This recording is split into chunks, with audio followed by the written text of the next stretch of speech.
Bismillahirrahmanirrahim. Assalamualaikum warahmatullahi wabarakatuh. Alhamdulillah wassalatu wassalamu ala Rasulillah Muhammad ibni Abdillah. Rabbi shrah lana sudurana wa yassir lana umurana wahlul 'uqdatam min alsinatina yafqahu aqwalana. Rabbana zidna ilman warzuqna fahman. Ya Fattah, Ya Alim, iftah lana ilmal yaqin. Sehat semuanya ibu-ibu? Alhamdulillah. Seger ini ya, mau tutup akhir tahun ya.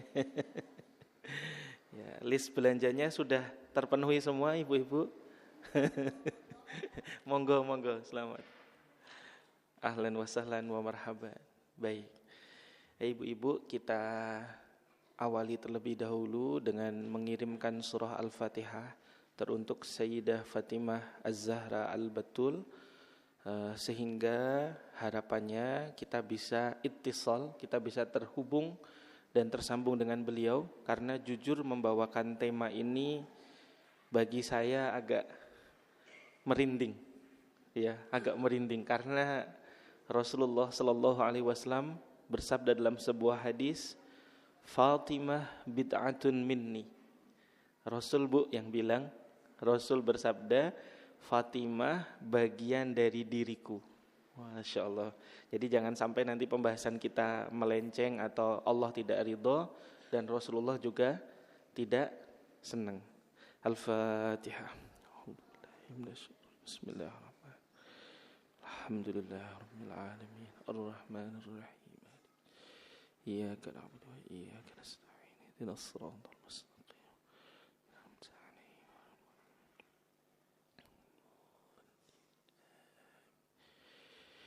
Baik, kita flashback ke belakang nggih, Bu.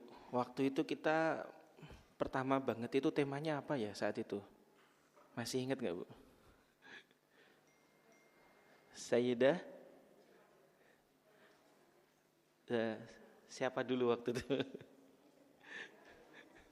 Asia atau Hanna dulu? Hanna nggih? Oke. Sayyidah Hanna ini berada dalam kondisi yang baik-baik, Bu. Keluarganya terpandang, nggih. Jabatannya juga, ekonominya juga mapan, nggih, kira-kira gitu. Kemudian setelah Sayyidah Hanna, kita waktu itu membahas tentang putrinya. Siapa itu? Sayyidah Maryam ya. Sama Sayyidah Maryam ini orang yang sangat terpandang ya. Cuman ujiannya apa, Bu, saat itu? Jadi kalau ibundanya lama tidak dikarunia anak ya, Sayyidah Maryam ini ujiannya apa? Digosipkan hamidun. Gitu nggih. Hamil duluan. Karena tidak ada suami kok tiba-tiba berbadan dua. Nah, jadi ujiannya apa? Soal fitnah, okay. Sampai akhirnya harus pergi dari mihrabnya. Setelah itu kita beranjak ke siapa, Bu, saat itu? Sayyidah Asia. Alurnya enak. Sayyidah Hanna, Sayyidah Maryam, Sayyidah Asia. Ini orang-orang yang nggak ada masalah. Ya. Terus tapi kemudian Sayyidah Asia ujiannya dari sisi mana, Bu? Suaminya. Kalau Sayyidah Hana suaminya soleh, Sayyidah Maryam tidak punya suami, ya, tapi difitnah. Nah, Sayyidah Asia solehah sekali, tapi suaminya mohon maaf, ya, kurang sekali, minus sekali, kira-kira gitu. Tapi dari sisi kekayaan, aman, ya toh, Bu. Kaya itu ujian, miskin juga ujian. Pilih yang mana, Bu?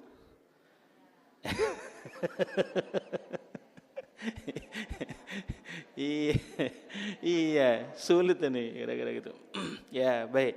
Kemudian setelah Sayyidah Asia dengan ujiannya, kita kemarin ke siapa, Bu? Sayyidah Aisyah. Apa itu ujiannya Sayyidah Aisyah? Tidak dikaruniai keturunan. Nah, gitu ya, tidak dikaruniai keturunan. Tapi Sayyidah Aisyah orang kaya enggak, Bu? Kaya. Bapaknya siapa, Bu? Sayyidina Abu Bakar. Oke, kemudian setelah Sayyidah Aisyah, kita beranjak ke siapa kemarin? Khadijah. Sayyidah Khadijah ini Umi, kira-kira orang kaya apa kuaya? Kuaya. Iya. Asisten rumah tangganya berapa? 17. Enggak, Bu, kalau 70 enggak. 17, belasan. Ya. Sahamnya beliau sendiri itu setara dengan saham seluruh orang kaya di Mekah. Masya Allah. Jadi kalau ada taruhlah 50 orang kaya, itu setara dengan kekayaan beliau sendiri, Sayyidah Khadijah. Jadi enak nih ujarnya, kaya. Lah berikutnya punya putri namanya Sayyidah Fatimah Az-Zahra Al-Battul, yang kita mau bahas ya, Bu. Nah, Sayyidah Fatimah ini, Bu, ujiannya di sisi apa? Harta, salah satunya. Apa itu? Ya, kismin. Ya, kita mau bilang miskin nggak sampai hati, jadi sebutnya kismin. Ya. Jadi Masya Allah, ini kalau kita dengar ceritanya itu, suami beliau, Bu, siapa namanya? Ya, Sayyidina Ali ibni Abi Thalib itu sampai ngasih komentar seperti ini. Istriku itu orang yang memutar batu penggilingan sendiri sampai di tangannya ada bekas. Masya Allah. Jadi batu penggilingan ini ya saat itu kan ada buah zaitun ya, Bu ya. Terus mau masak-masak, nah itu pakai batu penggilingan. Itu beliau gerakkan sendiri tanpa sapi, tanpa unta, tanpa apa lagi, Bu? Pembantu nggak punya sama sekali. Jadi sampai Sayyidina Ali itu bilang, kalau Anda lihat di tangan istri saya itu ada bekas dia memutar batu penggilingan sendiri. Nah, Ibu langsung ngecek nih tangannya ya. Ada bekas apa, Bu? Soklin. Ya, jadi kalau di tangan Ibu ada bekas nyuci piring, gitu, ada bawangnya sedikit, jengkolnya nempel sedikit. Ini berarti Ibu punya sanad kepada Sayyidah Fatimah. Tapi kalau tangannya kok mulus, glowing, apalagi, Bu? Ya, nggak ada lukanya sama sekali. Nah, ini berarti Ibu tidak punya bakat ke Sayyidah Fatimah. Terus kemudian apa kata suaminya lagi? Istri saya itu nggak punya layanan, kita tinggal mencet air langsung jadi bisa diminum itu loh, Bu. Apa itu, Bu? Kowe apa namanya, Bu? Ya wis dispenser wis kira-kira begitu ya. Enggak ada. Jadi Sayyidah Fatimah ini, Ibu, sehari-hari beliau ambil air menggunakan gerabah. Gerabah itu terbuat dari kulitnya unta, berbentuk seperti botol, ya agak gepeng, enggak seperti tumbler, bukan gitu. Enggak. Hari ini lagi viral ini ya, masalah tumbler. Ketinggalan tumbler. Lah itu beliau ngambil air itu, Bu, terus ngangkatnya namanya perempuan ya, Bu. Ini kan beda dengan kekuatan laki. Akhirnya beliau talikan dan itu dicentelkan di leher beliau. Dan kata Sayyidina Ali, itu kalau Anda buka jilbabnya, di lehernya ini ada bekas tali gerabah untuk ngangkut air tiap hari. Ya Allah. Wah, Ibu tinggal mencet, airnya keluar. Ya, asisten rumah tangga 70. Wah. Ini luar biasa, Bu, ya. Terus apa lagi kata Sayyidina Ali? Engkau akan mendapati baju dari istri saya ini penuh dengan debu. Karena setiap hari beliau nyapu sendiri. Aduh, nggak kebayang, Bu. Ibu kebayangin punya anak Hasan Hussein. laki-laki, dua-duanya laki-laki. Putranya 3 sebenarnya. 1 lagi, yang ketiga namanya, ada yang tahu? Oh iya, itu yang perempuannya, yang laki-lakinya, Bu. Mahasin. Ada yang bilang Muhsin, ada yang bilang Mahasin. Ya. Tapi meninggal di usia masih bayi. Nah, Sayyidina Hasan sama Husain punya anak laki-laki. Beda enggak, Bu, punya anak perempuan sama laki-laki, Bu? Apa bedanya, Bu? Gimana, Bu Matori? Sama aja. Pergerakannya beda enggak? Kalau laki-laki sama perempuan? Iya. Masya Allah. Jadi Sayyidah Fatimah itu melaksanakan semua tugas rumahnya sendiri. Karena mohon maaf, ini suaminya beliau itu, Sayyidina Ali, itu adalah seorang pemuda yang juga mohon maaf, ekonominya tidak seperti Sayyidina Abu Bakar, Sayyidina Umar, apalagi Sayyidina Utsman. Jadi kalau ibu sedang haji atau umroh, ibu di Madinah ngambil mikotnya di mana, Bu? Ya, Bir Ali. Bir itu dari bahasa Arab bi'run. Bir Ali. Jadi bi'run itu artinya sumur. Jadi mohon maaf, di kitab yang saya baca, selain kalau sedang ada perang, Sayyidina Ali ini buruh bikin sumur dan nimba air untuk orang-orang Yahudi. Dan satu timbanya itu dihargai sama orang-orang Yahudi hanya 1 butir kurma. Ya Allah. Maka itu namanya Bir Ali. Bir Ali di Masjid Zulhulaifah. Itu yang bikin Sayyidina Ali, Bu, sumurnya itu. Ya Allah. Jadi kalau kemarin kita bahas, Sayyidah Aisyah itu pernah cerita 3 bulan purnama berturut-turut di rumah Rasulullah dan istrinya tidak ngebul asap. Gitu, masih ingat ya? 3 bulan pertama berturut-turut. Lah di Sayyidah Fatimah itu diriwayatkan tidak pernah 3 hari berturut-turut makan roti gandum. Jadi kalau hari ini makan roti, besok makan roti, lusa sudah enggak ada. Ya Allah. Terus makannya apa, Pak Farid? Makannya cuman kurma sama air. Jadi di riwayat ini Sayyidah Fatimah ini agak langsing gitu loh, agak langsing karena memang yang dimakan hanya, ada salah satu doa, Bu, dari Rasulullah.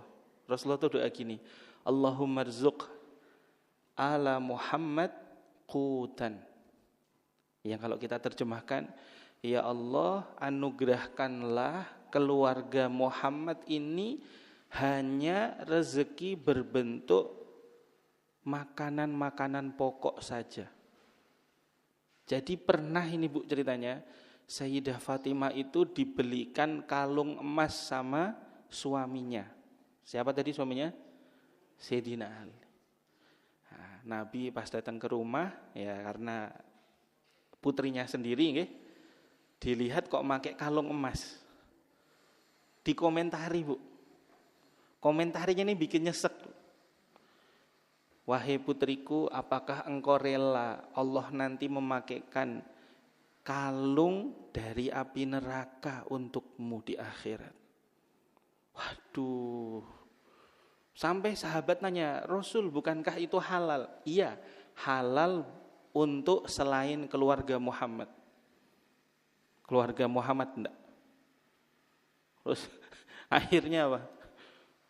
Iya ayah, aku enggak mau, kata Sayyidah Fatimah. Ya sudah, kamu lepas itu kalung, kamu jual, kamu sedekahkan ke A, ke B, ke C, ke D. Dan langsung dilakukan. Ya Allah. Jadi enggak ada atribut nih, Bu. Apalagi pakai bros ya. Majelis Al-Husna gitu. Terus foto-foto seragamnya sama gitu. Waduh. Iya, Ibu ada yang sudah pernah ke Turki, ke Museum Topkapi? Itu di sana ada pakaian gamisnya Sayyidah Fatimah. Warnanya kayak karung goni, Bu, mohon maaf. coklat kayak karo nggone. Itu banyak sekali tambalannya. Waduh, kayak karo nggone Bu warnanya. Saya ngelihat saat itu, loh, banyak tambalannya dan itu yang dibilang sama suaminya, banyak debu di pakaian istri saya. Wah, berat ini. Siap nggak Bu kira-kira dapat ujian seperti ini? Nggak mudah ya, nggak mudah. Terus pernah suatu ketika dengan kondisi yang seperti itu penuh dengan kekurangan, suaminya juga pekerjaannya berat, ya, Sayyidina Ali ini, ya. Akhirnya terjadi peperangan dan Rasulullah itu menang, Bu. Saat itu banyak dapat tawanan perang. Dapat tawanan perang. Terus akhirnya apa? Suaminya ini provokasi istrinya. Biasanya kan istri yang provokasi suami, ya Bu. Ini suami yang provokasi istri karena tahu jantung hatinya Rasulullah adalah Sayyidah Fatimah. Dek, Dinda, wah gitu ya. Coba datang ke rumah ayah, minta dong, itu kan ada banyak rampasan perang, ada banyak tawanan perang. Budak minta aja satu buat jadi asisten rumah tangga di rumah kita yang RSSSSS. Rumah sangat sederhana sekali sehingga sangat sulit sekali selonjor. Ibu tahu nggak kamarnya Sayyidah Fatimah sama Sayyidina Ali itu berapa luasnya? 3 kali 3 meter. Terus kasurnya ini Bu, terbuat dari kulitnya domba disamak. Kulit domba disamak itu setebel apa sih Bu? Dan itu dibagi 2, satu untuk alas, satu untuk selimut. Kata Sayyidah Fatimah sama Sayyidina Ali, kalau selimut ini kami pakai berdua, ketutup bagian kaki, kepalanya nggak bisa ketutup. Kalau kami kedinginan bagian kepala, kepalanya kami tutup, kaki kami kedinginan. Dan itu satu selimut untuk berdua, Bu. Waduh. Wah, rumahnya ini enggak granit, Bu, bukan marmer. Ini masih ada tanah, masih ada pasirnya. Makanya pakaiannya penuh dengan debu. Ya Allah. Ibu tahu maharnya berapa? Sayyidah Fatimah? Berapa? 7 miliar. 7 miliar. Ya. Jadi saat itu Abu Bakar melamar. Ditolak sama Rasulullah. Umar juga melamar Fatimah, ditolak sama Rasulullah.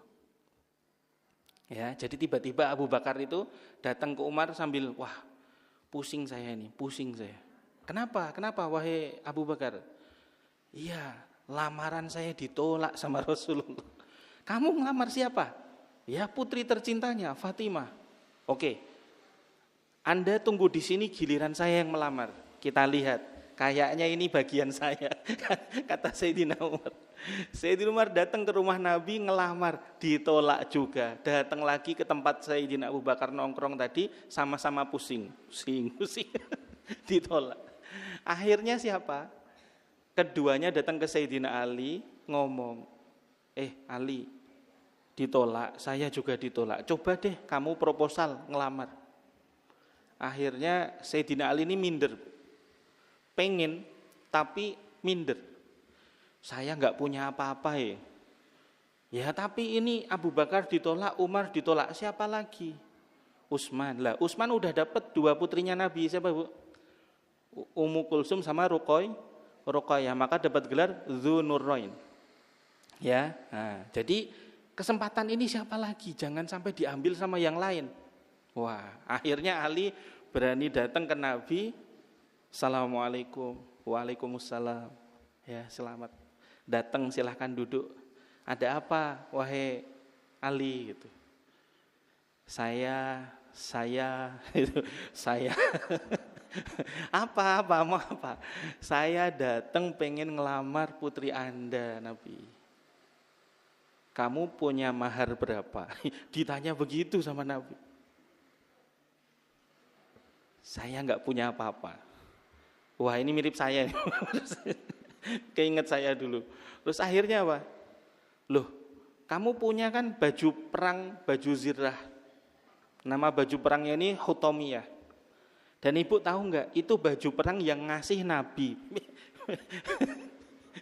Kamu masih ada nggak baju perang yang dulu pernah aku kasih di peperangan Hutomiyah? Oh, ada. Di mana? Ada, sama saya ada di rumah gitu. Ya sudah, ambil itu, kamu jual.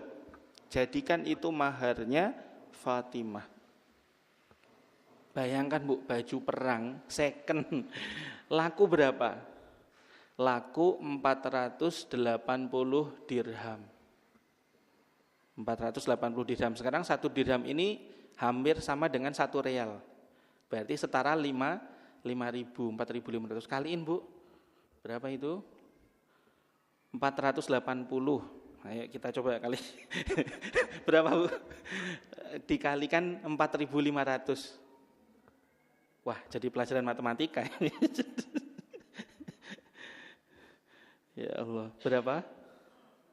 480 dirham dikali 4.500. Ya Allah, Bu, cuman 2.160.000. Ya Allah, murah kali. Padahal orang Arab biasa kiloan, 1,5 kilo, itu maharnya. Tapi Sayyidah Fatimah dengan kesederhanaannya bilang, kata ayahnya, ya sudah kamu punyanya apa, ya itu. Lah kok ndelalah punya tabungan 20 dirham, jadi total 500 dirham. Maharnya ini. Terus diperkuat dengan apa? Al-Ikhlas 7 kali atau 3 kali, saya lupa. Jadi maharnya ini dari sisi harta itu hanya 2 jutaan. Ya. Itu pun hasil penjualan baju perang. Itu pun baju perang dikasih sama ayah mertua. Ya Allah. Ya. Terus kemudian ditanya lagi, lah terus walimahnya gimana? Lah itu, gimana walimahnya? Akhirnya sahabat-sahabat yang membackup. Ya, saya nyumbang kurma, saya nyumbang unta, saya nyumbang ini, nyumbang itu. Jadi pernikahan yang sangat sederhana sekali. Sayyidah Fatimah dengan Sayyidina Ali. Nah, jadi menarik ya Bu. Rasulullah ini paket komplit. Pas lagi kaya ngasih seserahan berapa kemarin Bu? Ya. Berapa seserahan maharnya Rasulullah ke Sayyidah Khadijah? Masih ingat Ibu? Berapa? 40 ekor unta merah. Itu seserahannya ya. Baru seserahan. Duitnya beda lagi. Walimahnya beda lagi. Ya, tapi ternyata begitu dihadapkan dengan kondisi yang sangat mohon maaf minus, Nabi enggak jadi masalah dan enggak gengsi. Anakku, kesayanganku cuman dihargai segitu. Wah, ini hari ini mahal Bu, nyari calon mertua yang seperti ini. Ya, maka Ibu kalau mau ngambil menantu, mohon jangan dipersulit. Iya, sudah. Pokoknya lihat calon mantunya soleh, soleha, dipermudah. Gitu nggih? Gitu. Nah, jadi menarik nggih. Tidurnya cuman beralaskan apa tadi? Kulit domba yang disamak, separuh untuk alas, separuhnya lagi untuk selimut. Kalau kakinya ketutup, bagian atas tidak ketutup. Kalau ditarik ke atas, yang bawah kebuka. Bantalnya gimana Pak Farid? Nah, bantalnya ini ya dalamnya itu serabut pohon kurma, diuwel-uwel dimasukkan. Waduh, ini kayaknya bangun ngecap sini. Ibu berapa harga bantalnya? Nah, macam-macam ini. Oh, ini jutaan Ustaz. Ini ada yang 10.000, ada yang 100.000 dapat 3, diskon di pasar. Pasar mana gitu, Tanah Abang misalkan gitu. Ya, Masya Allah. Jadi luar biasa Sayyidah Fatimah. Wah, enggak ada perhiasan yang melekat di tubuhnya. Ya, begitu ada Rasulullah langsung bilang apa tadi Bu? Disuruh sedekah. Lah ini ada lagi yang menarik Bu. Sayyidina Ali dan Sayyidah Fatimah ini sekeluarga dengan Hasan Husain saking sering nggak ada persediaan makanan, ya mereka ini hobi banget puasa. Hobi banget puasa. Iya kan Nabi begitu, pulang dari subuhan, sholat suruk, nyampe rumah dibuka hidangan nggak ada. Oh kalau gitu saya puasa, gitu. Kalau motifnya kita kan beda ya Bu. Puasa untuk update status. Wah, alhamdulillah buka puasa kali ini nikmat sekali. Wah, jadi teman-teman yang lihat statusnya, rajin puasa ya. Wah, kira-kira. Kalau Nabi sama keluarganya enggak, motifnya apa? Karena enggak ada yang dimakan. Ya Allah. Nah, terus saat itu kedua putranya ini bilang, "Ayah, kita nanti sore buka puasanya pakai apa ya?" gitu. Terus Sayyidina Ali bilang, "Tunggu ya nak, ayah tak kerja dulu ngambil air di sumur. Nanti bayarannya kurma. Insya Allah sore nanti kita buka puasa pakai kurma." Hasan Husain seneng banget Bu, girang banget. Hore, nanti buka puasanya pakai kurma. Ya Allah, anak kita Bu, buka puasa udah macem-macem. Apa ini? Gini doang. Lah, setelah Sayyidina Ali bekerja dari pagi sampai sore membawa kurma, 1 jam menjelang buka puasa ada yang ketuk pintu. Ada yang ketuk pintu. "Wahai Sayyidina Ali, ada makanan enggak ya? Kami kelaparan." Akhirnya apa kata Sayyidina Ali ke Sayyidah Fatimah? "Dek, kurmanya kasih." Kurmanya kasih. Ini bukan bicara 1 kilo ya Bu, kurma ajwa atau mejol gitu ya. Mboten.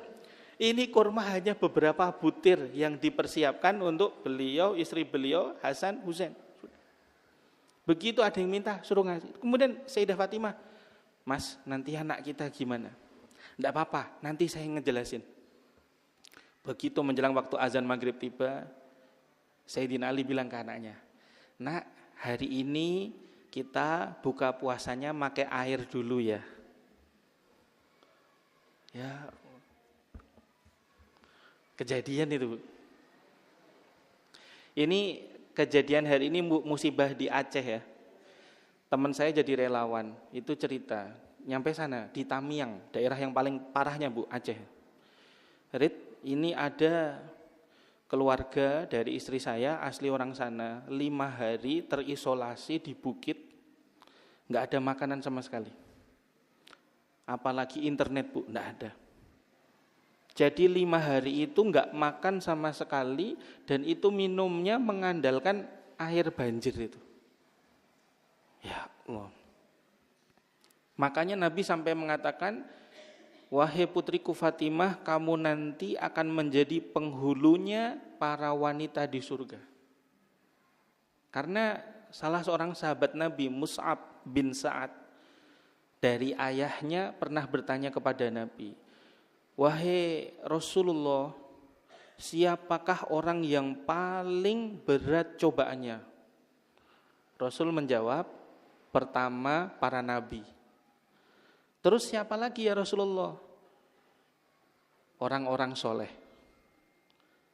"Terus siapa lagi Rasulullah?" "Ya yang di bawah agak soleh KW 1." Kira-kira begitu. Ya kira-kira begitu. Terus kemudian siapa lagi? Ya begitu terus, turun. Sampai Rasulullah menjelaskan, kalau ada di dalam diri manusia itu keimanan yang kuat, Allah akan uji dia dengan ujian yang lebih daripada orang yang imannya lebih ringan. Karena Allah akan menguji seseorang berdasarkan kadar keimanannya. Itu kata Nabi Muhammad sallallahu alaihi wasallam. Dia terus diuji sampai semua dosanya gugur dan dia berjalan di antara manusia dengan skor 0 untuk dosanya. Jadi Bu, kalau ditanya kapan ujian ini selesai Pak Farid? Kemarin baru jatuh ketimpa tangga, kepleset, kejatuhan genteng, digigit anjing, kena rabies. Ya, jawabannya apa Bu? Tidak ada, sampai nafas kita nanti dijemput sama malaikat maut. Loh, bahkan mohon maaf yang sudah meninggal aja masih diuji kok Bu. Masih diuji. Apa itu ujiannya? Nabi Musa ini pernah request ketika mau dijemput sama malaikat maut. Tunggu, jangan dieksekusi dulu. Tanyakan ke Allah, nanti ada garansi enggak saya setelah meninggal enggak akan dibully? Pertanyaan Nabi Musa. Pastikan itu dulu, tanya sama Allah ya. Nanti setelah saya meninggal ini masih dibully apa enggak saya? Mohon maaf Bu, Nabi Musa itu dibully dengan apa? Cadel. Badan keker, gagah, ganteng, ngomongnya cadel. Dibully itu. Ini pemimpin Nabi yang diajak ngobrol sama Allah kok ngomongnya enggak fasih. Akhirnya malaikat maut, oke, saya tanyakan ke Allah. Apa jawaban Allah? Enggak bisa. Jangankan dia Nabi, aku Tuhan aja sampai hari kiamat masih dibully, dihina. Dia cuma Nabi. Enggak bisa. Aku enggak bisa kabulkan permohonan itu. Nah, akhirnya terus Nabi Musa minta permohonan yang lain. Apa itu? Sampaikan kepada Allah, nanti di alam barzah saya tetap dianugerahi bisa sholat. Nah, kemudian Allah qabul. Makanya yang ditemui sama Rasulullah ketika peristiwa Isra Mi'raj, para nabi dalam kondisi sedang sholat itu adalah Nabi Musa alaihissalam. Termasuk kita harus berterima kasih nggih Bu. Nanti kalau kita sampai di surga, amin Allahumma amin, nanti kita ketemu sama Nabi Musa bilang terima kasih. Karena apa? Kalau bukan atas usulan beliau, sholat kita sehari semalam berapa kali Bu? 50. Saya baru ngisi kajian, sebentar Ustadz, komat dulu. Sholat. Setiap setengah jam kita sholat Bu. Ya, ibu lagi mantu anaknya, baru di make upin, sholat dulu. Baru nerima tamu salaman-salaman, sholat lagi. Lah 50 dibagi 24 jam kan jatuhnya setiap setengah jam, itu pun masih kurang Bu. Setengah jam dari 24 kali 2 berapa? 48. Baru enak-enak tidur dibangunin. Mas, sholat. Nah, ini Nabi Musa memberikan usulan kepada Nabi Muhammad SAW. Muhammad, umatmu enggak kuat ngelakuin yang seperti itu. Udah kecil-kecil, usianya pendek, gitu. Coba Bu, ada hari ini orang yang usianya sudah 950 tahun. Di zaman Nabi Adam itu biasa Bu. Di zaman Nabi Adam itu biasa. Di zaman Nabi Nuh itu lumrah. Di zaman kita ada kok usianya di atas 100 saja hari ini. Sudah langka. Betul nggih? Siapa di sini yang paling sepuh? Berapa Ibu yang paling sepuh ada di sini? Enggak ada. Ya. Baik. Kita dari tadi belum baca ayat nggih. Mari kita baca ayat. Kita buka surah Al-Muzammil. Surah Al-Muzammil. Surah ke-73 ayat ke-8. Halaman 574. Ya. Ada yang berkenan membacakan terjemahnya? Ayatnya ke-8. Dan sebutlah nama Tuhanmu dan beribadalah kepadanya dengan sepenuh hati. Ya. Kalau kita baca Arabnya Bu, kita baca Arabnya boleh? Ya, monggo. Wadhkurisma rabbika wa tabattal ilaihi tabtila. Nah, jadi ada dua wanita terhormat di dunia ini yang punya gelar Al-Batul. Siapa itu? Satu, Sayyidah Fatimah. Kedua, Sayyidah Maryam. Jadi gelar beliau Al-Battul itu dari ayat ini, Bu. Wa tabattal ilaihi tabtila. Artinya apa tadi? Dan beribadalah kepadanya dengan sepenuh hati. Iya.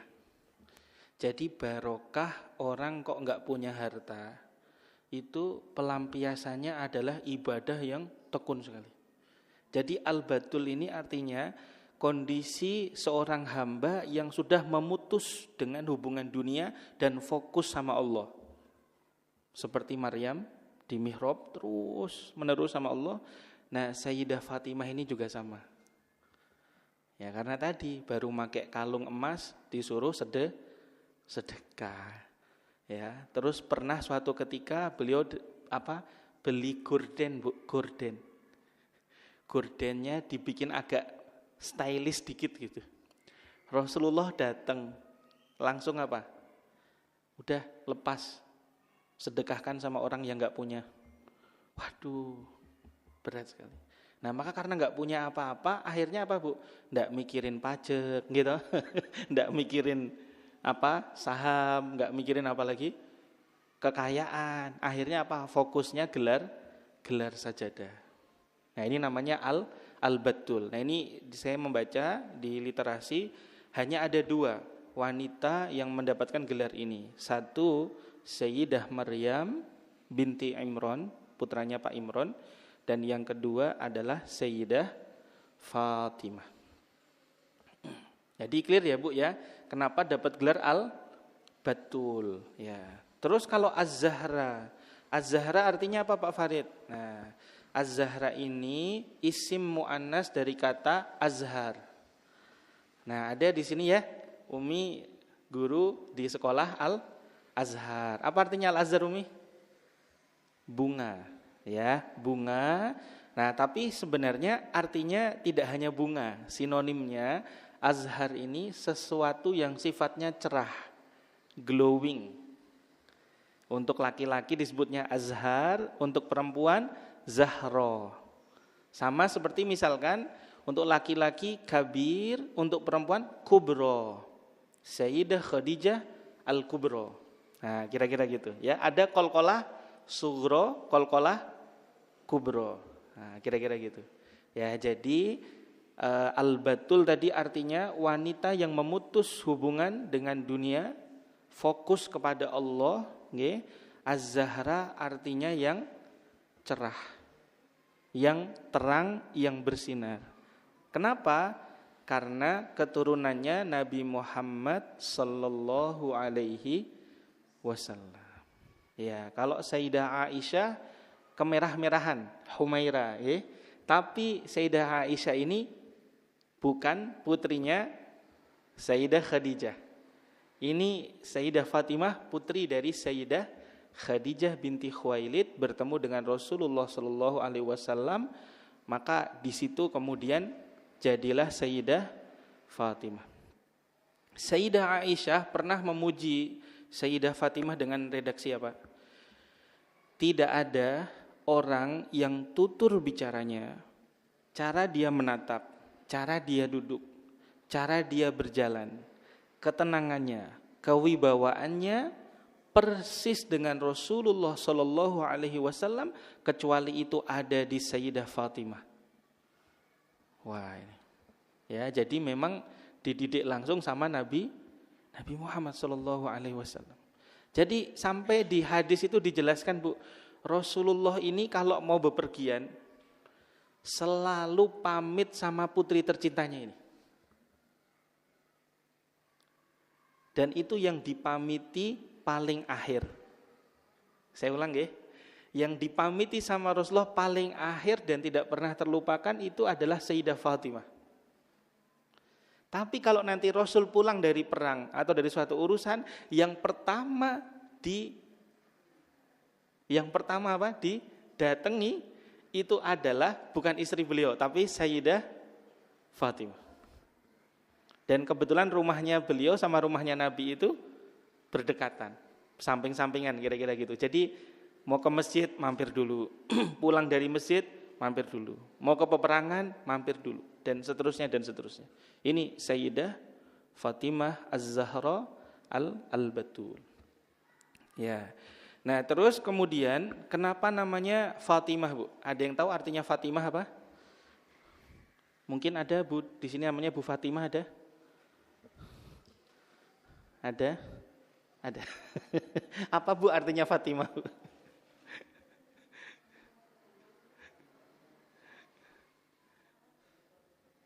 Iya. Gak ada yang tahu ya, Fatimah ya. Yang saya baca di kitab literasi, jadi kenapa disebut Fatimah, itu katanya, menurut literasi itu, Rasulullah digerakkan langsung dari langit, dari wahyu. Karena Rasulullah itu wa mayantiqu anil hawa in huwa illa wahyu yuha. Enggak pernah Nabi itu berbicara dengan hawa nafsunya. Semuanya dibimbing langsung dengan wahyu Allah. Nah, secara bahasa Fatimah itu dari kata infatoma yan fatimu, infatim itu artinya disapih. Disapih. Jadi kalau anak bayi nih, Bu, masih ASI, nah disapih, diberhentikan, itu namanya infatoma yan fatim. Fatimah. Nah, kenapa disebut Fatimah? Ya itu tadi. Jadi ternyata Sayyidah Fatimah ini, kata Nabi Muhammad SAW, aku menyapihmu dengan ilmu. Wah, sulit kita pahami ini, Bu. Ya, aku menyapihmu dengan ilmu. Jadi kalau kita biasanya dulu minum ASI ibu kita, disapihnya dengan apa, Bu? Brotowoli, ya, apa?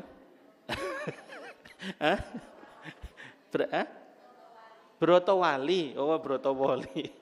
Jadi ini nama bandara Morowali, apa? Morowali ya. Ya. Nah, jadi di hadis itu dijelaskan, saya mendapatkan ini inspirasinya dari langit, ya, dari wahyu dari langit, namanya Fatimah. Jadi lidahnya Nabi itu digerakkan ketika Sayyidah Fatimah masih bayi itu. Kemudian Nabi menyatakan perbedaannya kita dengan Sayyidah Fatimah. Jadi Sayyidah Fatimah ini disapih sama Nabi semuanya dengan ilmu. Wah, ini bedanya, Bu. Ya, jadi kalau ibu ingin jadi wanita yang solehah dan tangguh, itu memang jangan pakai perasaan. Nggih, jangan pakai perasaan. Ini kok suamiku kok hari ini senyumnya cuma 2 cm ya. Jangan-jangan, nah, jangan, Bu. Jangan. Jangan. Semuanya harus dengan ilmu. Jadi begitu Rasul bilang gini, oke, ini gini. Nah, kira-kira gitu. Makanya Sayyidah Fatimah ini, Masya Allah, orang yang sangat luar biasa. Saya belum menuntaskan yang kisah tadi ya, Bu, yang provokasi suaminya untuk minta apa tadi, Bu? Asisten rumah tangga. Akhirnya ini, Bu Matori, Sayyidah Fatimah ini ya datang kepada ayahnya setelah pulang perang ini. Begitu sampai di sana, ternyata tamunya Rasulullah ini kan banyak sekali. Beliau cuma nunggu antri duduk gitu sambil diem. Begitu udah selesai tamunya ngobrol sama Nabi, akhirnya Nabi menyapa putrinya. Wahai putriku, ada apa kamu kesini? Gitu. Terus tahu-tahu Sayyidah Fatimah ini jawabnya gini, Bu. Iya ayah, cuman ingin nyampein salam buat ayah dari suamiku. Oh ya, waalaikumsalam. Ada lagi nak? Nggak ada. Langsung pulang. Sampai rumah, Sayyidina Ali, mana asisten rumah tangganya? Mana budaknya? Enggak Mas, saya malu. Tadinya udah getem-getem tuh. Mikir apa tadi, Bu? Ngambil air dengan gerabah. Lehernya bekas. Nyapu, ya. Encok. Terus apa lagi? Muter batu penggilingan. Udah kepikir kapalan, ya, kira-kira gitu. Tapi ternyata begitu sampai di hadapan Rasulullah, katanya lidahnya keluh. Saya malu mau minta tolong sama ayah. Maka yang perlu kita garis bawahi dan ibu-ibu semuanya, harta paling berharga untuk perempuan adalah satu. Apa itu? malu. Mari kita buka ayatnya, surah Al-Qasas. Ya. Dan ini mohon diajarkan ke putri-putri tercintanya, nggih. Ya. Makanya kalau kita sekarang lihat, mohon maaf, generasi adik-adik sekarang ini, gadis-gadis tiktokan, joget-joget, nggih, buka aurat itu. Waduh. Kita sebagai orang tuanya harus segera istighfar. Ya, kita tegur. Baik, surah 28. Surah 28 ayatnya 25. Ya. Ini memang ceritanya bukan tentang Sayyidah Fatimah, tapi kita ingin menarik garis benang merahnya. Oke, ada yang berkenan membacakan terjemahnya ayat 25, surah 28 ayat 25. Kemudian datanglah kepada Musa salah seorang dari kedua perempuan itu berjalan dengan malu-malu. Dia berkata, sesungguhnya ayahku mengundangmu untuk memberi balasan sebagai imbalan atas kebaikanmu, memberi minum ternak kami. Ketika Musa mendatangi ayahnya, Syekh Madian, dan dia menceritakan kepadanya kisah mengenal dirinya, dia berkata, janganlah engkau takut, engkau telah selamat dari orang-orang yang zalim itu. Ya, nah, jadi di sini kisah yang dijelaskan surah Al-Qasas, ibu-ibu, ini adalah kisah tentang siapa? Calon istrinya Nabi Musa alaihissalam. Jadi apa? Jalannya sambil malu-malu. Iya, bukan malu-maluin, bukan. Jalannya sambil malu-malu. Ya, terus habis itu apa lagi? Begitu Nabi Musa ini diundang untuk makan bareng di rumah, ini belum halal, Bu, belum jadi suami istri. Nah, dibales sama Nabi Musa. Apa kata Nabi Musa? Dek, biarkan saya yang jalan di depan, adik jalan di belakang. Loh, memang masnya tahu alamat rumah ayah saya? Kan masnya bule, kan bule, Bu. Nabi Musa bule saat itu, dari Mesir ke Madian. Jadi bule, mukanya nggak kayak orang Madian. Emang mas tahu alamat ayah saya? Belum tahu sih. Lah terus kenapa jalannya di depan? Ya untuk jaga pandangan. Untuk jaga pandangan. Lah terus nanti kalau ada persimpangan, mas nggak tahu gimana, ini kanan atau kiri atau ke bawah atau muter balik misalkan itu. Apa kata Nabi Musa? Ambil aja batu, nanti kamu lempar. Kalau jalan yang ku ambil salah. Sampai segitunya loh, Bu. Sekarang anak-anak zaman sekarang, Bu izin ya bawa putrinya kemana? Malam minggu. Ya, lo malah disupport. Ini dulu Nabi Musa mau ketemu calon istrinya, ini luar biasa. Yang istrinya datang dengan malu-malu jalannya. Ya, sementara Nabi Musanya begitu udah ditawarin mau datang ke rumah itu, awalnya perempuannya di depan. Nabi Musa enggak mau, jangan, saya yang di depan, adik di belakang. Emang mas tahu lokasinya, alamatnya? Ya nanti kalau salah arah lempar aja batu, tapi jangan diarahin ke kepala saya. Kelontang ada bunyi, oh berarti salah, saya nanti ambil kiri. Iya, kan saya sering cerita ya ibu di sini ya. Sayyidina Umar itu pernah membuat statement. Apa itu statementnya? Saya Umar bin Khattab lebih baik jalan di belakang singa daripada jalan di belakang perempuan. Nah, mikir kan Bu, mikir kan? Saya ulang. Saya Umar bin Khattab lebih baik jalan di belakang singa daripada jalan di belakang perempuan. Kenapa Bu, kira-kira Bu? Ya, pandangan matanya. Karena kalau sudah perempuan di depan terus laki-laki di belakang, Bu, ini agak konslet, Bu. PLN langsung tegangan tinggi. Iya, konslet. Apalagi jalannya nggak malu-malu, jalannya lenggak-lenggok. Wah, konslet. Tambah konslet. Iya. Jadi bagi Sayyidina Umar lebih baik saya ngelihat kakinya si singa daripada saya harus melihat, mohon maaf, bahasa body language-nya perempuan. Ya, artinya itu jangan disalah tafsirkan. Oh, singa galak, berarti perempuan lebih. Jadi seolah-olah kata Sayyidina Umar, lebih baik saya berjalan di belakang yang galak daripada yang lebih galak. Ya, jangan disalah tafsirkan ya. Jadi maksudnya bukan itu, tapi maksudnya adalah masalah aurat. Masalah aurat. Jadi seperti itu dulu. Saya punya teman, dia mesantren di Yaman. Mesantren di Yaman ya. Ada gang. Nggih, gang. Kebetulan teman saya ini jalan. Taruhlah dari utara mau ke selatan. Di tengah-tengah ketemu sama perempuan. Dan perempuannya ini mohon maaf sudah pakai nikob, cadar. Jadi bukan yang buka-bukaan. Sudah pakai nikob dan semuanya serba hitam. Kan kalau di sana hitam semua. Kalau kita kan masih warna-warni. Ada warna merah, kuning, hijau gitu kayak. Di sana hitam semua. Hitam. Itu, ini mohon maaf nih, saya kasih ilustrasi.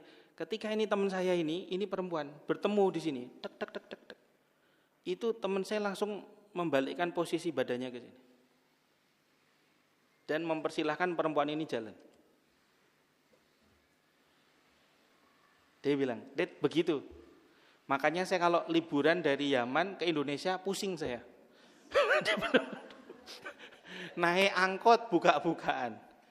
Bahkan saya sudah nggak ke mall tuh, niat sudah itikaf di rumah. Nyetel TV, iklannya sampo yang dikasih lihat bukan rambut. Iklannya tentang mobil yang dikasih lihat salesnya. Waduh, saya segera balik lagi dah, dia bilang gitu. Kalau di sana tenang Rit, tenang katanya gitu. Ibu kalau tahu dulu di Saudi, pas ibu musim haji dulu ya, nonton TV, iklan sampo, kan yang dilihat cuma rambutnya Bu, mukanya aja enggak. Saudi saat itu. Iya, saya pernah itu 2010 nonton TV di hotel itu loh Bu.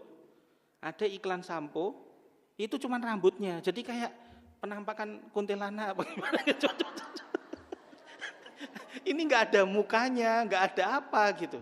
Lah kalau kita ini mohon maaf iklan tisu yang dikasih lihat dari ujung rambut sampai bawah.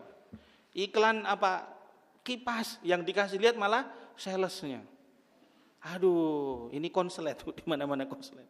Ya, jadi ini di Yaman masih seperti itu Bu hari ini. Jadi ini padahal mohon maaf perempuan yang masih sudah pakai cadar yang mohon maaf kita enggak akan konslet melihatnya. Itu aja ketika berpapasan, laki-lakinya itu langsung balik badan menghadap ke sana mempersilahkan perempuan ini maju. Lah kalau di kita Bu, laki-laki pemuda ketemu pemudi. Nah, hi girls, wah, minta nomor WA dong, wah, kira-kira gitu. Ya, makanya itu kemudian terjadi banyak fitnah di Indonesia. Ada pelakor, ada pebinor, ada apalagi, wah, naudzubillahi min dzalik. Ya itu karena kasusnya seperti itu. Jadi yang pertama harus dimiliki oleh seorang perempuan dari Sayyidah Fatimah itu apa tadi? Rasa malu. Dan ibu tahu enggak? Wanita yang pertama kali perdananya perempuan yang ketika meninggal kerandanya digotong sambil ditutup pakai kain. Itu siapa? Sayyidah Fatimah. Saking beliau punya rasa malu. Jadi sampai wasiat, nanti kalau aku meninggal, itu ngomong sama suaminya. Mas, nanti kalau aku meninggal, jangan woro-woro. Jangan wis pokoknya Mas yang langsung mandikan, langsung segera kuburkan aku, wis. Kira-kira begitu kalau bahasa Jawanya kira-kira. Akhirnya Bu, benar. Begitu meninggal dunia, Sayyidina Ali ini sendiri Bu. Begitu mau digotong, enggak kuat. Kan ini banyak nih berseliweran di IG. Sayyidina Ali ini adalah sahabat Nabi, ya menantu Nabi, ya ponakannya Nabi, sepupu Nabi, ya, yang waktu perang Khaybar. Itu perang Khaybar ini Bu, kotanya ini ditutup dengan apa ini? Pintu gerbang. Sehingga nggak bisa ditembus karena pintu gerbangnya ditutup. Ibu tahu nggak pintu gerbangnya beratnya berapa? Berapa? Kalau nggak salah 900 kilo. Itu Sayyidina Ali sendirian maju ke depan, beliau congkil itu pintu, beliau gerbang, beliau angkat sendiri. Tapi begitu beliau menggotong jasad istri tercinta yang mohon maaf langsing tadi, nggak kuat. Cinta sejati begitu. Cinta sejati begitu. Saya kemarin 2 September tugas umroh, ada suami istri berangkat bareng, pulang tinggal suaminya. Istrinya meninggal di sana. Jadi selama perjalanan itu saya duduk samping saya di pesawat. Tidur, kebangun langsung nangis. Oh Pak Farid, istri saya mana? Sudah Pak, sudah tenang Pak di alam sana. Tidur lagi. Lo udah sepuh, usianya udah 70 sekian. Jadi berangkat suami istri Bu, istrinya meninggal di sana. Padahal bucin sekali ini pasangan ini. Pertama kali datang hari pertama kita minta perkenalan di bis itu. Perkenalkan, nama saya Pak ini, saya dari Wonogiri, saya datang bersama istri tercinta saya yang paling cantik sedunia. Ya Allah, hari ke-7 istrinya dipanggil sama Allah, pulang sendirian, cuman bawa koper, baju-baju istrinya. Dikit-dikit pingsan. Ternyata laki-laki serapuh itu, Bu. Iya, makanya jangan suka diomelin. Serapuh itu. Iya, sok kuat aja di hadapan ibu itu. Jadi ini berseliweran di IG, pintu gerbang Khaybar yang beratnya 900 kilo. Ini enggak masuk akal ya Bu, tapi Sayyidina Ali mampu ngangkat itu. Mampu ngangkat itu, ya. Mampu ngangkat itu sendirian, dicongkel, kemudian baru bisa serang sendirian. Tapi begitu mengangkat jenazahnya istri tercinta yang sangat langsing, beliau enggak kuat. Saking cintanya. Delalah ada sahabat Nabi yang mau tahajud kalau enggak salah namanya Abu Zar atau Abu Darda, saya lupa antara dua itu. Ngapain itu? Kok gotong-gotong? Apa itu? Ya, istri saya meninggal dunia. Dibantu. Akhirnya terus terlaksana. Waduh. Nah itu karena salah satu wasiatnya, Mas nanti kalau saya meninggal, tolong jangan ada yang tahu, wis pokoknya segera dan kerandanya harus ditutup. Nah, Ibu bikin wasiat Bu dari sekarang Bu, ya. Oh, iya. Udah beli kain kafan belum Ibu? Belum ya? Kain buat lebaran sudah siap? Wis kita ini masalah kain lebaran sudah siap ya. Apalagi kain tahun baru Majelis Taklim Al-Husna. Wah, sudah ini siap ini. Kalau kemarin warna biru, ini sekarang warna apa, Bu? Udah siap. Ibu tahu enggak kenapa sultan-sultan kita dulu itu atasnya itu pakai udeng-udeng warna putih sampai tinggi sekali. Ya, kalau kita agim lah, ya. Agim pakai udeng-udeng warna putih. Itu waktu saya ke KP di Turki Bu, Istanbul, itu guide-nya menjelaskan, ini adalah kain Sultan Al-Fatih yang menaklukkan Konstantinopel itu. Itu di usianya yang muda, dia kemana-mana sudah pakai udeng-udeng itu. Ya, udeng-udeng yang warna putih Bu, tinggi sekali. Agim kalah, Agim paling cuma segini ini, tinggi sekali. Ya, terus ternyata dia wasiat sama panglimanya, sama sekretarisnya, sama sekjennya. Kapanpun saya meninggal dunia, enggak usah pusing nyari Tokopedia atau Shopee. Ambil aja yang ada di kepala saya, itu kain kafan. Kain kafan Bu. Waduh, jadi pemimpin-pemimpin kita zaman dulu begitu. Karena Nabi pernah sampaikan, siapakah orang yang cerdas? Orang yang cerdas, orang yang siap dengan hadirnya kematian dan dia menyiapkan untuk itu. Banyak kita, mohon maaf, kata guru saya Kiai Haji Hasan Abdullah Sahal, pimpinan pesantren Darussalam Gontor, banyak kita hanya mikir gimana hidup enak, tapi lupa gimana mati enak. Ada Bu yang punya cita-cita meninggalnya dalam kondisi sujud? Ada. Amin Allahumma Amin. Ya kan? Sulit, Bu. Bisa husnul khotimah itu sulit. Lagi sujud tiba-tiba meninggal dunia. Kira-kira gitu. Ya, jadi Sayyidah Fatimah seperti itu. Hal yang pertama harus dibangun adalah rasa malu. Kemudian apa lagi? Nah, yang kedua, Sayyidah Fatimah ini sosok yang sangat kesatria. Sangat kesatria. Jadi diriwayatkan lahirnya Sayyidah Fatimah itu 5 tahun sebelum Nabi Muhammad diangkat jadi nabi. Nabi Muhammad diangkat jadi nabi usia berapa, Bu? Jadi Rasul? 40 tahun. Berarti Sayyidah Fatimah lahir pas Nabi usia berapa? Kok jadi pelajaran matematika? 35. Nabi wafat usia 63 tahun. 35 ke 63 berapa tahun? 35 ke 63 berapa tahun, Bu? Dan ketika Nabi mau sakratul maut, Nabi membisikin Sayyidah Fatimah saat itu. Nak, ajalnya ayah sudah dekat. Kamu sabar ya. Nangis itu. Di situ ada Sayyidah Aisyah, tapi yang diajak ngobrol, dibisikin di telinga hanya Sayyidah Fatimah. Jadi Sayyidah Aisyah kepo itu, benar, dan dia ngakuin itu. Setelah masa berkabung selesai, saya interogasi itu Fatimah. Kenapa waktu kamu datang dibisikin di telingamu, kamu nangis kejer. Terus dibisikin lagi kamu ketawa, senyum. Kenapa itu? Kok bisa-bisanya? Moodnya berubah 180 derajat. Ya, berubahnya seperti itu. Akhirnya Sayyidah Fatimah ngasih bocoran. Ya, pertama ayah bilang, nak, ajalnya ayah sudah dekat. Ayah sudah merasa ini ajalnya ayah. Kamu yang sabar. Saya nangis karena kehilangan ayah saya. Terus begitu saya nangis dikasih tahu lagi, enggak usah nangis. Allah ngasih tahu ayah, nanti yang nyusul pertama ayah itu kamu. Coba, Bu, kalau ibu digituin gimana, Bu? Bingung itu langsung. Waduh, langsung di status WA, teman-teman, maafkan semua kesalahan saya. Ya, yang sekarang diangkat jadi ketua majelis taklim, udah wasiat.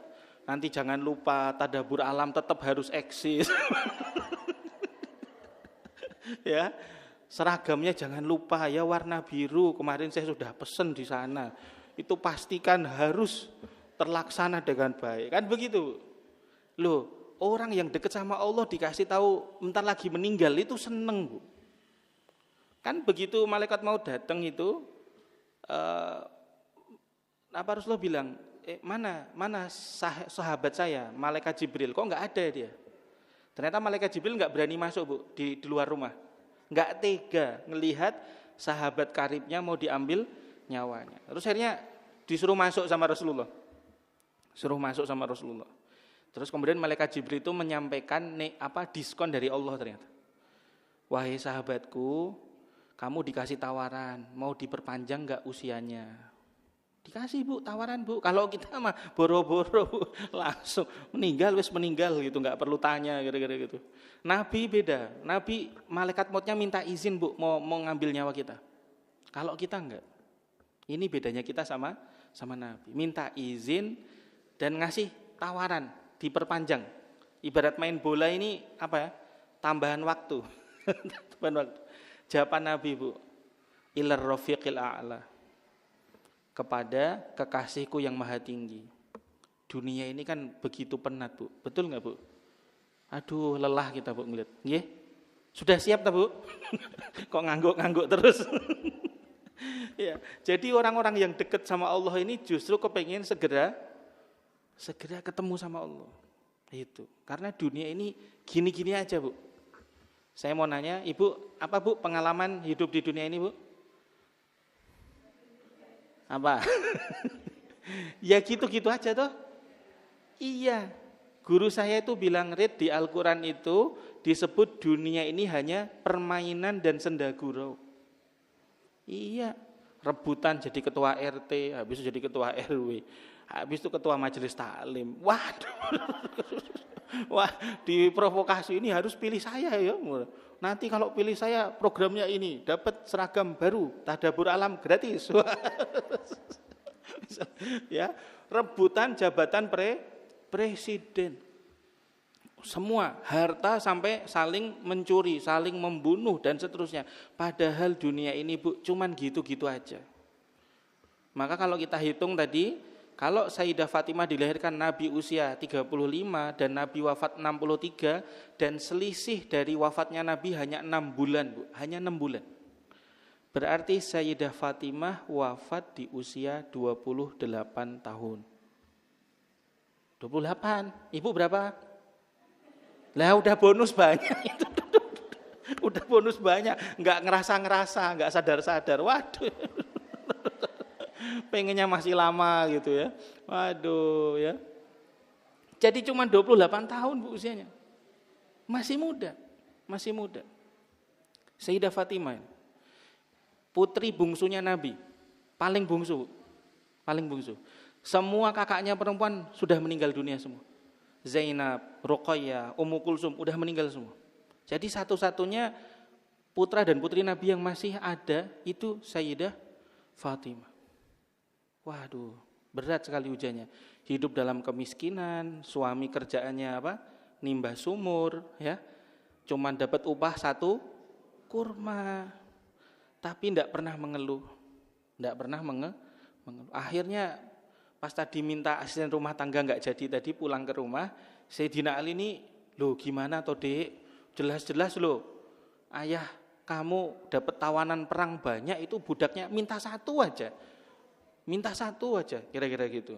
Nah, akhirnya berdua datang ke sana ngajuin proposal. Ya, karena tadi namanya istri, putri malu ya Bu. Ya Mas yang ngomong lah. Ya ayo gas, langsung. Jalan. Jalan kedua menghadap ke Nabi. Ibu tahu jawabannya Nabi kayak apa? Nyesek Bu. Nyesek. Wahai putriku Fatimah, betul rampasan perangnya banyak. Fainya banyak, ghanimahnya banyak. Tapi aku haramkan semua fasilitas itu untuk keturunanku. Tidak boleh ada duit itu untuk kepentingan umat. Jadi yang kamu mau minta ini jadi asisten rumah tangga, ini mau saya jual, hasil penjualannya untuk ngasih makan orang-orang yang kelaparan. Waduh Bu, tidak mau dapat privilege. Saya Bu kalau jadi anaknya Pak Prabowo, Ibu langsung ini tadabbur alamnya di mana ya? Hawaii. Wah, terus apalagi ya? Kajiannya langsung di Masjid Nabawi. Wah. Ya, ditanya, "Pak Farid pakai duit siapa?" Ya, duit negara. Kan gitu. Lah ini Nabi Muhammad enggak mau. Enggak mau Nabi Muhammad. Enggak, anakku jangan pernah ngambil dari situ. Kita enggak mau dihisap nanti di sana. Jangan. Akhirnya pulang berdua ini dalam kondisi kecewa. Aduh ayah, udah kerjaan begini, gak ada asisten rumah tangga, sini membekas, tangan kapalan, baju penuh debu semua, cuman minta asisten rumah tangga 1 aja gak dikasih. Akhirnya pas bangun tahajud, Rasulullah datang.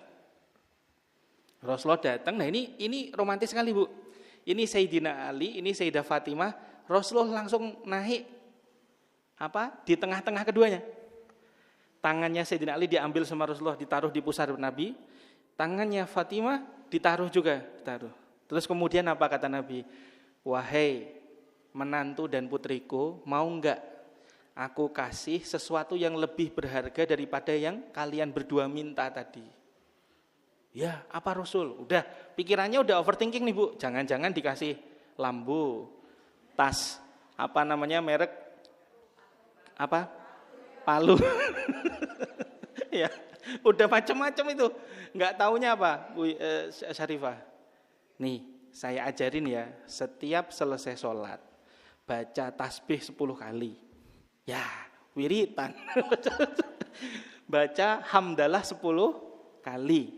baca takbir 10 kali. Ini habis sholat nih Bu. Habis sholat. Kan kalau kita 33 kali ya Bu ya. Nah ini ternyata Nabi pesan kepada menantu dan putrinya ini 10, 10, 10. 10, 10, 10. Terus kalau kalian mau tidur ke tempat peraduan, tempat istirahat, ini bacanya beda. Tasbihnya 33 kali. Tahmidnya 33 kali. Takbirnya 40 kali. Terus Sayyidina Ali bilang, semenjak saya dikasih nasihat ini sama mertua saya, enggak pernah saya tinggalkan amalan ini sampai akhir hayat saya. Jadi tadi saya ulang ya Bu, selesai sholat 5 waktu apa? Tasbihnya 10, tahmidnya, takbirnya 10. Tapi kalau mau tidur, tasbih 33, tahmid 33, takbirnya 40. Kata Nabi, kalau kamu mengamalkan ini, kamu akan dapat yang lebih dari semua dunia dan isinya ini. Maka Sayyidina Ali cerita ke sahabat-sahabatnya, ini saya dapat amalan dari ayah mertua saya, Rasulullah Shallallahu Alaihi Wasallam. Apa amalannya? Apa amalannya? Ya ditulis ya, ditulis. Wah ditulis. Terus akhirnya ada sahabat yang agak meragukan. Benar ini Anda mengamalkan tiap hari, tiap sholat, tiap mau tidur. Iya. Bahkan ketika Anda sedang perang, iya. Jadi sampai di kondisi perang Siffin, perang Jamal, itu enggak ditinggalin Bu sama Sayyidina Ali, wiritan ini. Mudah enggak Bu? Mudah. Subhanallah, subhanallah, subhanallah, subhanallah. 10 kali. Alhamdulillah, alhamdulillah, alhamdulillah. Terus apa? Allahu Akbar, Allahu Akbar, Allah. Nabi pernah memberikan sebuah hadis nubuat. Nanti menjelang akhir zaman Bu, menjelang kiamat itu, semua akses terputus, ya, listrik, alat elektronik semuanya terputus. Okay. Bahkan mohon maaf, kakak dengan adik saling membunuh hanya untuk rebutan makanan. Saking nggak ada makanan saat itu. Terus sahabat bertanya, Nabi terus gimana kita merasa kenyang? Saat itu orang akan kenyang dengan tasbih, tahmid, takbir. Ini makanannya malaikat Bu. Subhanallah, alhamdulillah, la ilaha illallah, Allahu Akbar. Jadi dengan begitu saja kenyang. Ya, jadi ibu boleh dipraktekkan ini ya. Pulang dari kajian ini, suami kok minta makan malam. Nah, nggak usah dimasakin. Kata Ustadz Farid, baca ini kenyang. Bilang, bilang gitu. Iya, lo kok nggak kenyang? Ya berarti belum serius bacanya. Ya, jadi Masya Allah, Nabi ngajarin menantu dan juga putrinya itu nggak cinta sama dunia. Maka disebut al-batul tadi Bu. Fokus sama Allah. Minta asisten rumah tangga ditolak, suruh baca zikir. Ya, terus punya kalung disuruh sedekah. Wah ini repot ini ya, repot ini ya. Itu Sayyidah Fatimah. Terus kesatrianya di mana? Nah saya ulang, lahir 5 tahun sebelum Nabi diangkat jadi Rasul. Saat itu ada kejadian banjir Ka'bah, di mana Hajar Aswad terlepas. Ya, terus kemudian mereka saling berlomba-lomba siapa yang meletakkan kembali Hajar Aswad. Nah akhirnya diberikan sayembara, siapa yang bangun paling awal besok subuh dan paling pertama masuk Masjidil Haram, dia yang paling berhak meletakkan kembali Hajar Aswad. Ternyata sayembara itu dimenangkan sama Rasulullah. Dan semua sudah legowo. Oke, kalau Rasulullah yang menang kami legowo. Tapi kemudian Rasulullah melepaskan ridak beliau. Ridak itu apa ya? Kayak surban. Beliau lepaskan ridak beliau panggil semua kepala suku, megang satu persatu. Yuk bapak-bapak, kepala suku, ketua RT, ketua RW, Pak Camat, Pak Lurah, Pak Gubernur, Pak Menteri, Pak Presiden, bareng-bareng kita angkut Hajar Aswad. Akhirnya diletakkan bareng-bareng. Nah disitulah kemudian Nabi Muhammad mendapatkan gelar Al-Amin. Maka dari peristiwa inilah Bu, Sayyidah Fatimah lahir, mentalnya seperti itu. Setiap punya sesuatu dibagi.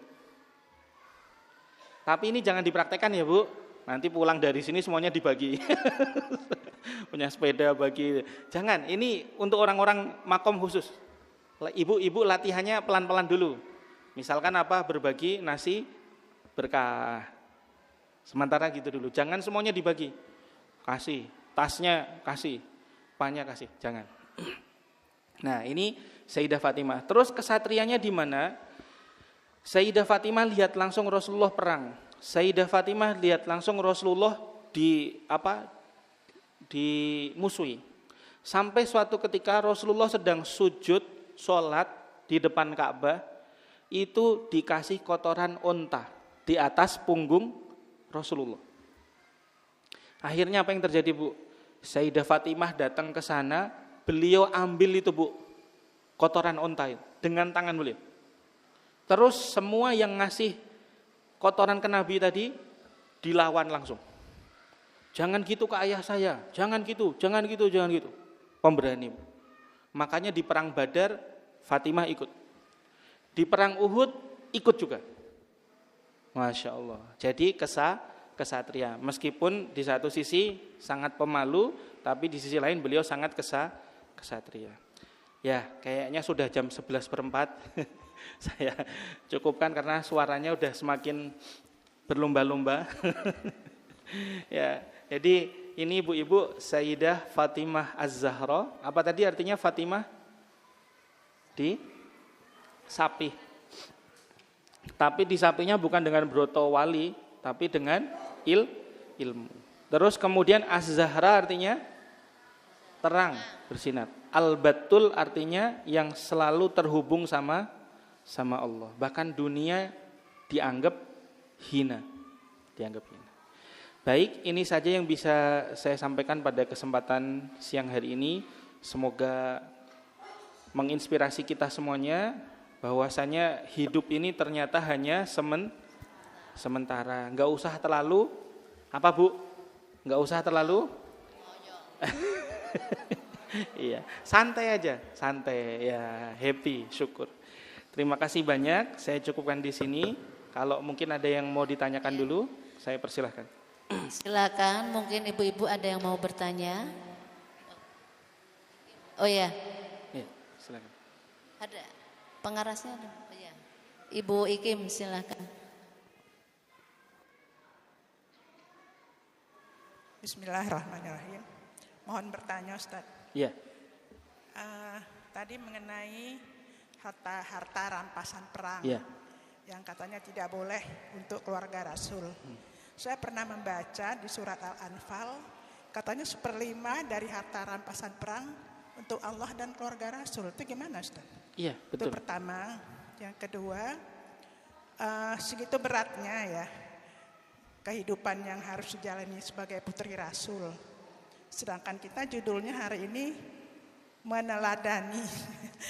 Terus kalau segitu beratnya, terus sekarang prakteknya apa sih yang bisa kita teladani selain tadi kesimpulan bahwa hidup itu hanya senda gurau gitu ya.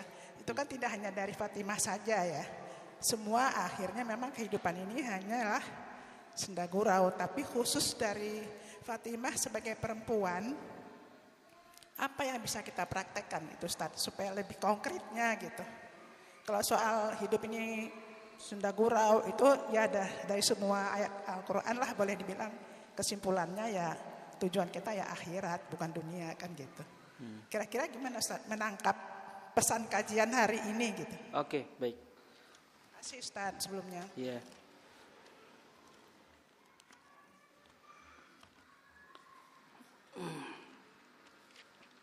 Kita buka surah ke-33 Al-Ahzab. Oh sudah diberesin ya Bu ya?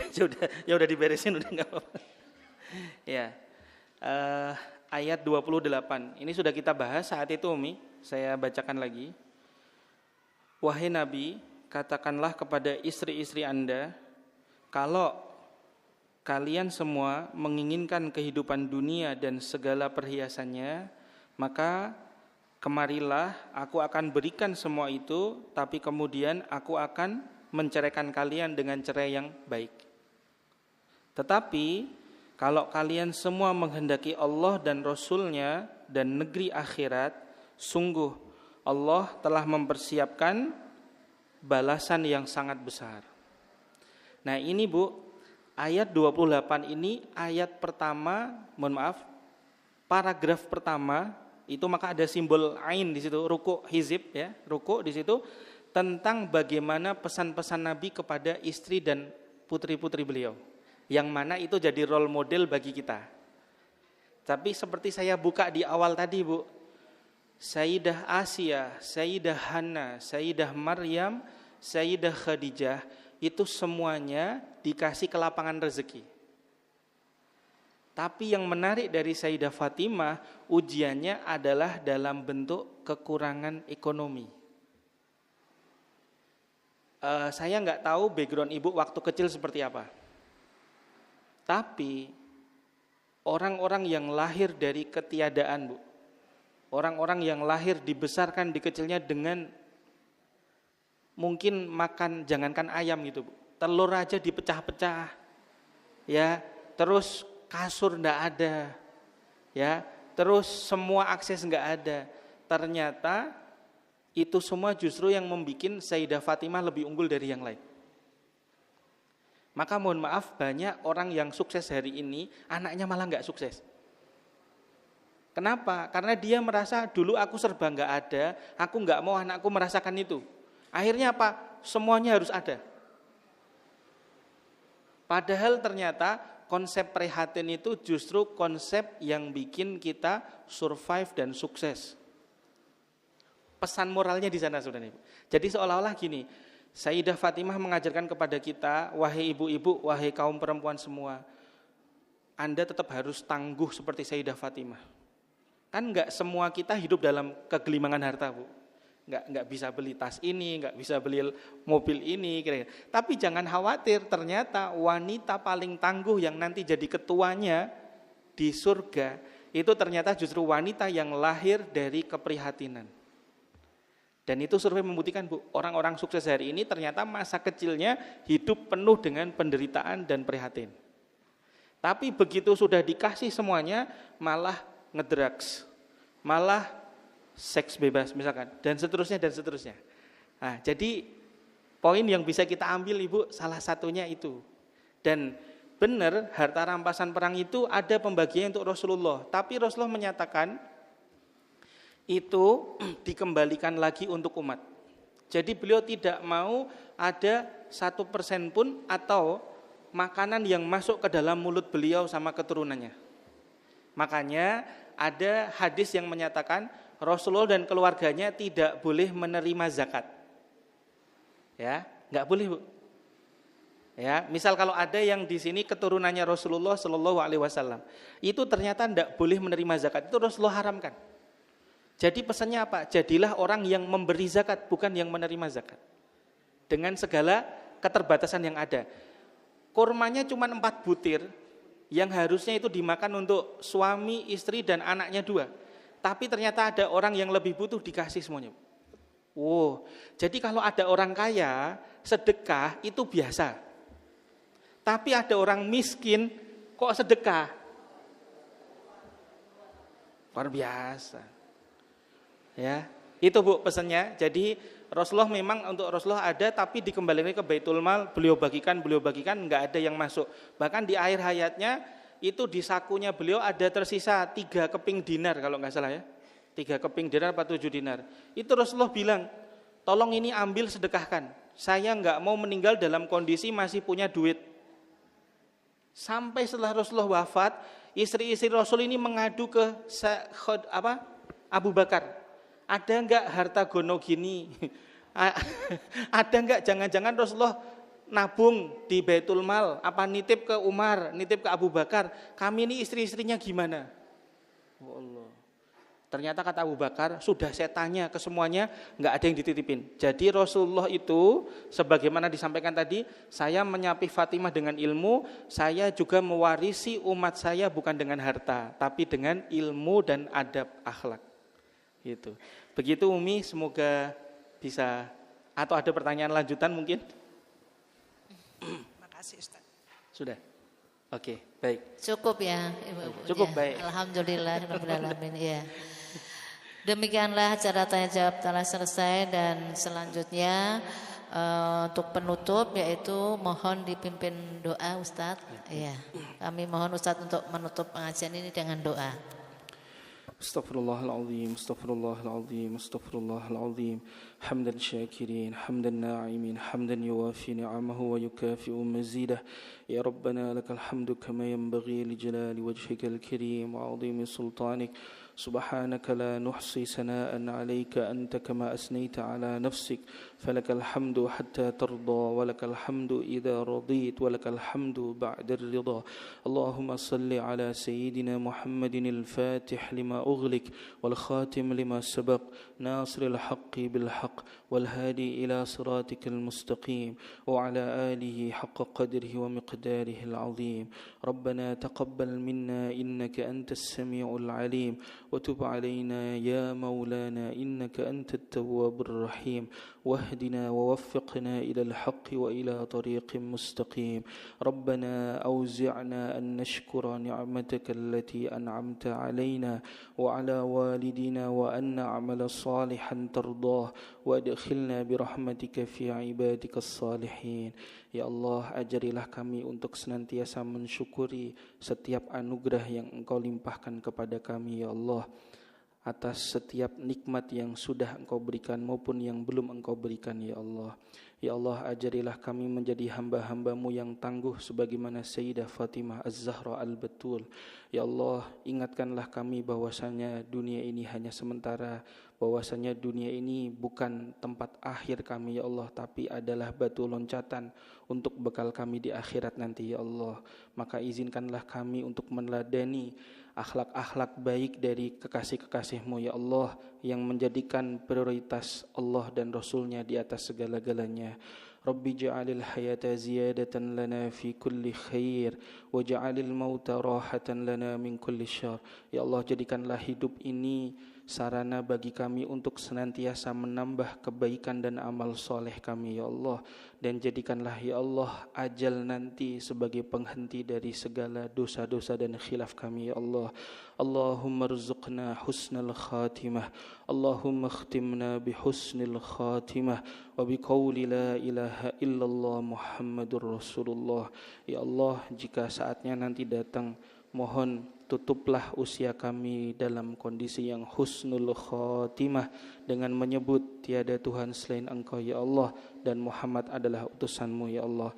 Rabbana atina fid dunya hasanah wa fil akhirati hasanah wa qina adzabannar walhamdulillahi rabbil alamin.